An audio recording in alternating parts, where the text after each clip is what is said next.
Olá, gente! Estamos aqui hoje mais uma vez para refletirmos juntos a nossa liturgia do dia, tá certo? E hoje, nessa sexta-feira, as leituras falam pra gente que a infidelidade de Salomão resulta na divisão do povo de Israel.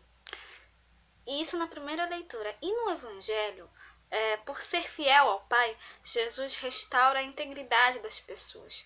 Que nós possamos abrir o nosso coração e ouvidos, né, para o Senhor, né, que vai nos falar. Né? Então aqui nós temos, na primeira leitura nós estamos falando sobre a infidelidade de Salomão. E na leitura do Evangelho nós temos exatamente o contrário, né? Na primeira leitura, nós temos o exemplo do que nós não devemos fazer, né? Que é justamente a infidelidade de Salomão. Enquanto que no Evangelho nós temos o exemplo contrário, né? No Evangelho nós temos o exemplo que nós devemos seguir, que é a fidelidade de Jesus. Então, a primeira leitura de hoje está em 1 Reis, capítulo 11, versículo 29 a 32. Depois, o capítulo 12, versículo 19. 1 Reis, capítulo 11, versículo 29 a 32. E depois o capítulo 12, versículo 19.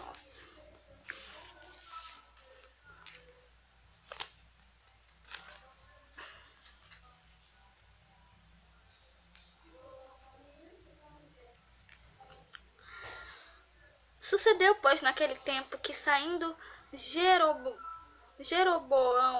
de Jerusalém, o encontrou o profeta Afas, o sitonita, no caminho, e ele se tinha vestido de um vestido novo, e só estavam os dois no campo.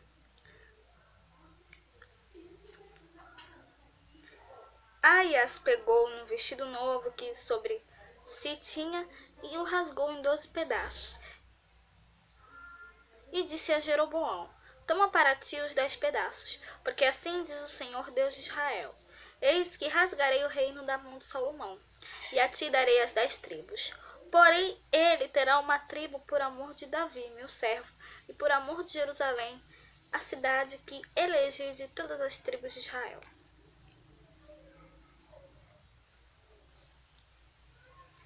Assim se desligaram os israelitas da casa de Davi até ao dia de hoje.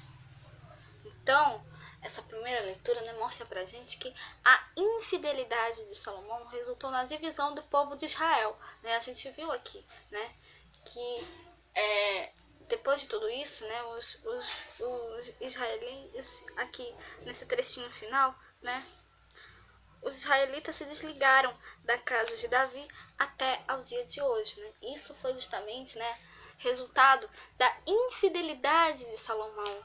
Né? Salomão, ele foi infiel a Deus, né? Infelizmente. Né? Então, nós não devemos seguir esse exemplo. Nós devemos ser sempre fiéis a Deus e nós devemos sempre fazer o que Ele nos pede. Nós devemos sempre fazer com que a vontade de Deus prevaleça sempre na nossa vida. E agora, falando do Evangelho, hoje ele está em Marcos capítulo 7, versículo 31 a 37. Marcos capítulo 7, versículo 31 a 37.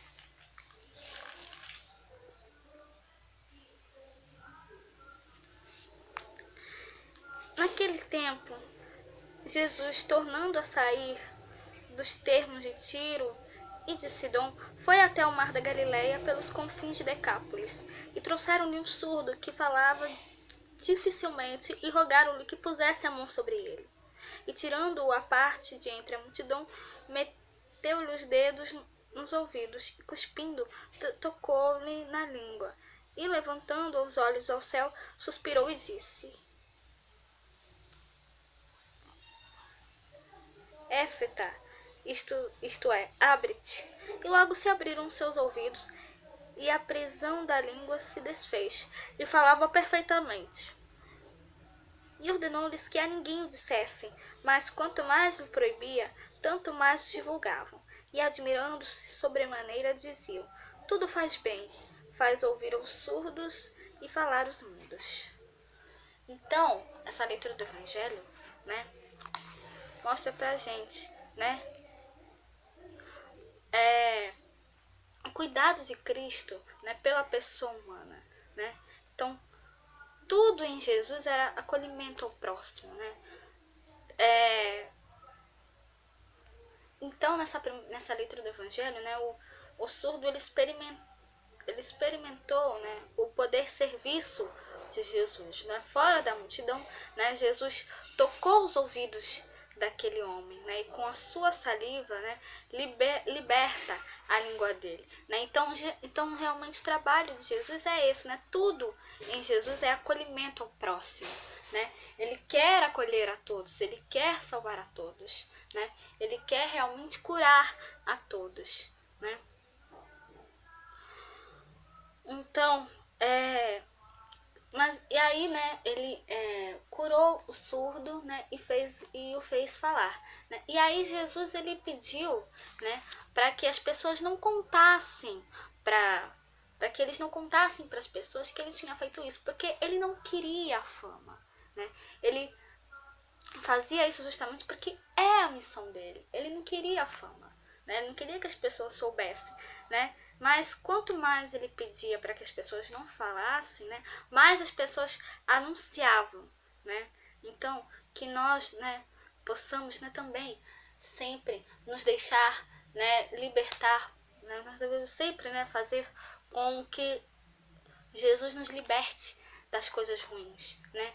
Que nós possamos sempre cada vez mais acolher a Cristo na nossa vida, né? Que nós possamos também, né, anunciar a boa nova de Cristo, né? E que nós também possamos sempre cada vez mais ter esse encontro com Cristo e deixar que Ele nos liberte de todas as coisas ruins que acontecem na nossa vida, tá certo? Então, que a vontade de Deus, né, sempre prevaleça na nossa vida e que nós possamos sempre anunciar a boa nova do Evangelho de Cristo, tá certo? Então, era isso que eu tinha para falar para vocês hoje. Muito obrigada a todos por curtirem, por comentarem. Aqueles que só assistem mesmo, também agradeço. Espero que vocês tenham gostado dessa reflexão de hoje. Espero encontrá-los todos aqui amanhã, sábado, se Deus quiser, para continuarmos refletindo cada vez mais as leituras da Sagrada Escritura. Então, muito obrigada a todos e até a próxima, se Deus quiser.